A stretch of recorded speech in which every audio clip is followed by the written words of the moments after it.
Muita paz aos nossos irmãos encarnados e desencarnados. É uma emoção diferenciada hoje para nós, porque lembrávamos que a última vez que estivemos aqui, às terças-feiras, foi no dia 10 de março de 2020. Então já faz um tempinho, 2 anos e 8 meses, e aqui estamos com esse capítulo sublime de O Evangelho segundo o Espiritismo. E como bem leu a nossa irmã Cristina, com sentimento, com emoção, o Evangelho e a mulher. Só mesmo Emmanuel, pela mediunidade, luz de Chico Xavier, poderia nos trazer uma mensagem com tamanho esplendor, de um fragmento de uma carta de Paulo de Tarso para os Efésios, falando do dever do homem em amar as suas esposas. E aqui, esposa ou mulher não significa necessariamente um papel passado num cartório, que seja um casamento num cartório, mas as pessoas que comungam uma vida juntos, porque o nosso assunto da noite de hoje é exatamente esse: não separeis o que Deus juntou. Porque há muitos casamentos, meus irmãos, que não foi juntado por Deus, e sim por interesses outros, interesses mesmo estéticos. Alguém casa com outro, movido pela beleza escultural de um corpo, de uma aparência. Então, pelos interesses sociais, pela bolsa recheada, pela conta bancária, a gente tem inúmeros exemplos. Mas olha, melhor do que isso, é nós lermos aqui uma passagem do Evangelho, que está em Mateus, capítulo 19, versículos de 3 a 9. Também os fariseus vieram ter com ele para o tentarem e lhe disseram: será permitido a um homem despedir sua mulher por qualquer motivo? Ele respondeu: não lestes que aquele que criou o homem desde o princípio os criou macho e fêmea e disse: por esta razão o homem deixará seu pai e sua mãe e se ligará à sua mulher, e não farão os dois senão uma só carne. Assim, já não serão duas, mas uma só carne. Não separe, pois, o homem o que Deus juntou. Por que então, retrucaram eles, ordenava Moisés que o marido desse à sua mulher um escrito de separação e a despedisse? Jesus respondeu: foi por causa da dureza do vosso coração que Moisés permitiu despedisseis vossas mulheres. Mas no começo não foi assim. Por isso eu vos declaro que aquele que despede sua mulher, a não ser em caso de adultério, e desposa outra, comete adultério. E que aquele que desposa a mulher que outro despediu, também comete adultério. E aqui vem a explicação da doutrina espírita sobre essa passagem. Imutável, só há o que vem de Deus. Tudo que é obra dos homens está sujeito à mudança. As leis da natureza são as mesmas em todos os tempos e em todos os países. As leis humanas mudam segundo os tempos, os lugares e o progresso da inteligência.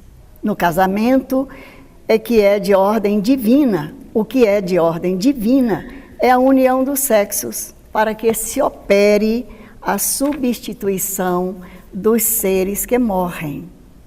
Mas as condições que regulam essa união são de tal modo humanas que não há no mundo inteiro, nem mesmo na cristandade, 2 países onde elas sejam absolutamente idênticas. Então, meus irmãos, nós vamos observar nesta explicação aqui de Allan Kardec que o que há de divino aqui é para, digamos, aparecermos aqui no cenário do planeta Terra, fisicamente. Porque existe essa lei divina que é a lei da reprodução, a lei da reencarnação.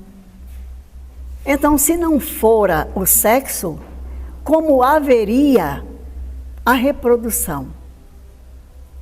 É lei de Deus, mas vai se colocar aqui que além desta, que é uma lei divina, mas é ainda numa instância física, porque é a lei de atração de 2 pessoas que se unem pelos laços do casamento, seja ele de forma na igreja, ou de forma civil, ou somente por declaração, porque há muitos modos e costumes, foi bem colocado aqui por Kardec.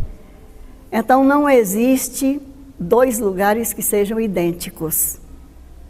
Há lugares em que basta a pessoa dizer 3 vezes que não quer mais a sua mulher e o divórcio está consumado. Em outros, há necessidade de uma regulamentação, como é o caso do nosso país, que foi aí pela década de 70 que veio a lei do divórcio.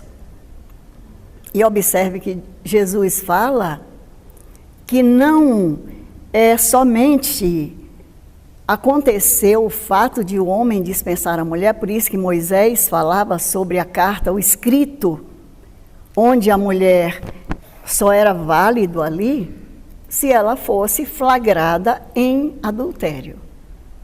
Observemos que sempre ficou para o lado feminino as punições.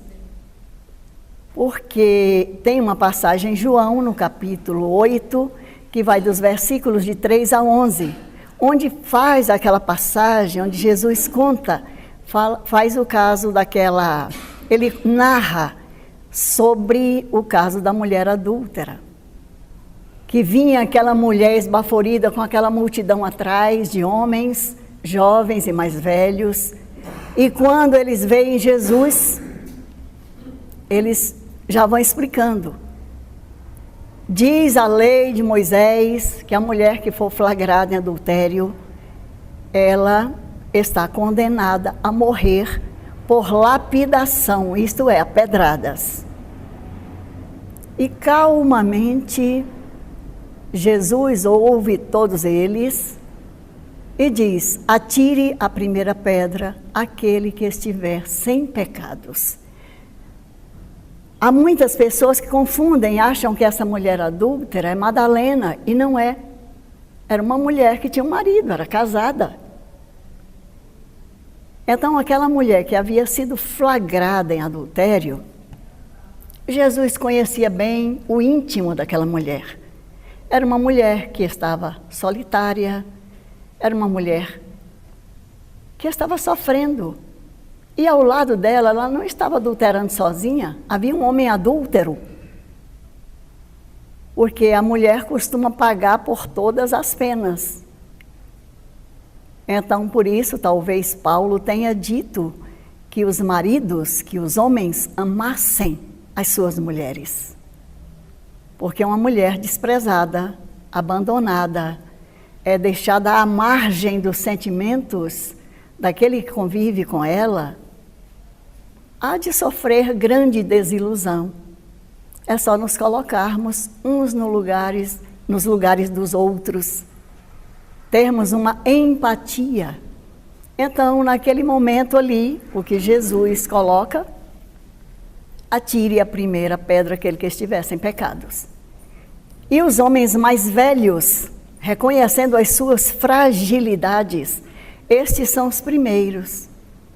Eles deixam as pedras ali até os mais jovens, porque os mais jovens, não tendo ainda podido fazer muitas coisas, Então levavam as coisas muito mais a ferro e fogo. Então eles são os últimos. E daí a mulher fica sozinha.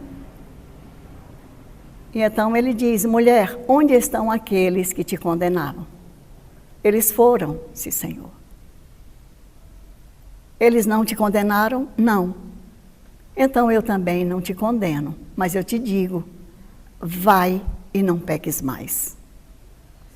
Narra uma outra história, que essa mulher passou a ter uma vida totalmente diferente daquela.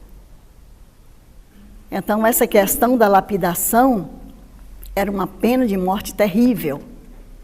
E Jesus vai falar sobre essa questão aqui, além dessa da procriação, que é para uma outra lei, que é a lei da reprodução, que é a lei da reencarnação, é um dos princípios básicos da doutrina espírita, é a reencarnação.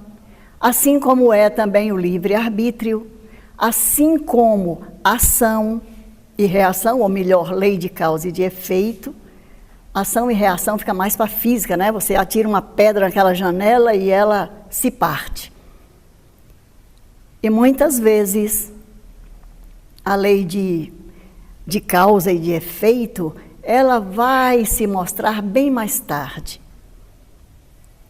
Estes são os princípios básicos da doutrina. Se não houvesse a lei de reprodução, como nós então iríamos reencarnar? Então agradeçamos a providência divina, a Deus, aos nossos pais por estarmos aqui, neste momento presente, vendo com os nossos olhos, experimentando. Quando nós falamos desses dias de ausência nas terças, foi por motivo da pandemia. Nós sabemos que a nossa casa aqui, ela não fechou as portas, mas aprendemos algumas coisas nesse período que nos isolamos, digamos assim, socialmente. Nos aproximamos mais de nós mesmos, mais da família e mais da espiritualidade. Tanto que nesse período de pandemia, podemos concretizar um pedido que já nos havia feito o mentor espiritual do nosso trabalho, Articura, para colocarmos no papel as impressões ou os nossos trabalhos, os nossos experimentos mediúnicos na área da pintura, na área dos desenhos, digamos assim, da pintura mediúnica. E naquele momento surgiu uma nova pintura chamada pintura de gaze. Então esse trabalho está circulando o planeta, fruto desse momento de isolamento, mas ele começou antes da pandemia, ou pelo menos antes de ser declarada uma pandemia, porque começou em janeiro de 2020. E fomos guardando aqueles desenhos. E isso tem nos ajudado em primeiro lugar. Eu não sei qual foi a pintura que saiu hoje, porque isso já está fotografado, já está arquivado. Eu só sei que o trabalho está pronto até a primeira semana de maio de 2023. Então não sabemos o que vai acontecer, porque ele já começou com 47 pinturas prontas. Por que nós estamos inserindo esse item aqui? Para falar da importância de nós todos estarmos aqui presentes. Dos trabalhos que a Cristina aqui em resumo falou. Da assistência espiritual, porque o trabalho da espiritualidade, ele redobrou, se é que a gente pode dizer somente redobrou. A gente não sabe quantas vezes ele foi redobrado, porque os espíritos trabalham diuturnamente. E, sobretudo, para neutralizar as nossas próprias energias negativas, que precisamos viver em paz conosco. Há necessidade de nos perdoarmos, porque essa lei que Jesus fala aqui, da indissolubilidade do casamento, do respeito, do amor, vem junto com essa lei aqui para a reencarnação, que ela é bastante física, vem uma que é exclusivamente moral, que é a lei de amor. Essa lei que Jesus, que Deus, através de Jesus, que é o guia e o modelo da humanidade, deixa para todos nós. Devemos nos amar, porque quem ama, respeita. Quem ama, não mata, não maltrata, não humilha. Quem ama, ama. Quem ama, preserva, cuida. Então, a lei de amor. Por isso que Jesus diz que no início não foi assim. Quando a humanidade era ainda menos cheia de sensações, no começo, as criaturas se uniam pelos laços sagrados da simpatia, do sentimento. Mas a inteligência vai desenvolvendo, os nossos interesses vão se ampliando e chega num nível que é preferível um divórcio. Porque está posto também aqui, Kardec coloca que o divórcio é lei humana, que tem por objeto separar legalmente o que já de fato está separado. Não é contrário à lei de Deus, pois que apenas reforma o que os homens hão feito e só é aplicável nos casos em que não levou em conta a lei divina. Se existe a lei do amor, não há necessidade do divórcio. Mas mesmo existindo o amor, pode haver orgulho em demasia. E prova disso é o mentor espiritual que escreveu através do Chico. Ele narra a sua própria história, como o senador Públio Lentulus, que casou-se com uma mulher maravilhosa, Lívia, sua alma gêmea, mas por um ciúme, por uma desconfiança, o senador Públio Lentulus conviveu sob o mesmo teto, conviveu entre aspas, porque ele não dirigia a palavra à sua esposa, a não ser em momentos para que os criados não percebessem, para manter as aparências. Mas eles conviveram, eles viveram embaixo do mesmo teto. E o senador não deixou que a sua esposa participasse da educação da filha, tirou tudo aquilo que lhe era possível. Então mantinha ali aquele relacionamento somente de fachada. E amava Lívia. E ele narra isso na história, através do Chico, há 2000 anos. Então, meus irmãos, a lei do amor, não é preciso que sejamos almas gêmeas. É preciso que respeitemos a nós mesmos, a pessoa com a qual convivemos, porque caso contrário, preferível é haver uma separação, preferível a assassinato, a maus tratos, a xingamentos, a uma vida de violência, onde os filhos não aprendam nada. Esteve nesta casa falando dessa tribuna o nosso irmão José Silvério. E ele dizia, ele como advogado da área de família, ele havia feito alguns divórcios e ele observava que os divórcios que ele havia feito, os casais antes, eles faltavam se matar. Mas depois do divórcio, havia um entendimento entre eles, um respeito, porque a vida em comum era insuportável. Então, só nesses casos, porque se pudermos suportar um pouco mais, vamos avançar, mas com amor. E nós vamos encerrar a nossa fala da noite de hoje com José Silvério Horta, espírito, que através de Chico Xavier, ele escreveu oração, que é uma releitura do Pai Nosso, onde ele diz: Pai Nosso, que estais nos céus, na luz dos sóis infinitos, Pai de todos os aflitos deste mundo de escarcéus, Santificado Senhor, seja o teu nome sublime, que em todo o universo exprime concórdia, ternura e amor. Venha ao nosso coração o teu reino de bondade, de paz e de claridade na estrada da redenção. Cumpra-se o teu mandamento que não vacila e nem erra, nos céus como em toda a terra, de lutas e de sofrimentos. Evita-nos todo o mal, dá-nos o pão no caminho, feito na luz, no carinho do pão espiritual. Perdoa-nos, meu Senhor, os pecados tenebrosos, de passados escabrosos, de iniquidades e de dor. Auxilia-nos também nos ensinamentos cristãos, a amar nossos irmãos que vivem distantes do bem. Com a proteção de Jesus, livra nossa alma do erro, neste mundo de desterro distante da vossa luz.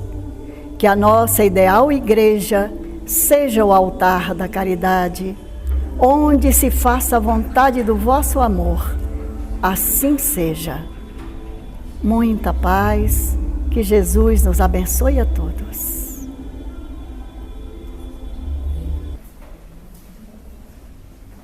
Neste momento, nós pedimos à misericórdia divina que os benfeitores espirituais aqui presentes possam espargir sobre todos nós bênçãos de amor, de paz, de entendimento, de bom ânimo, de esperança.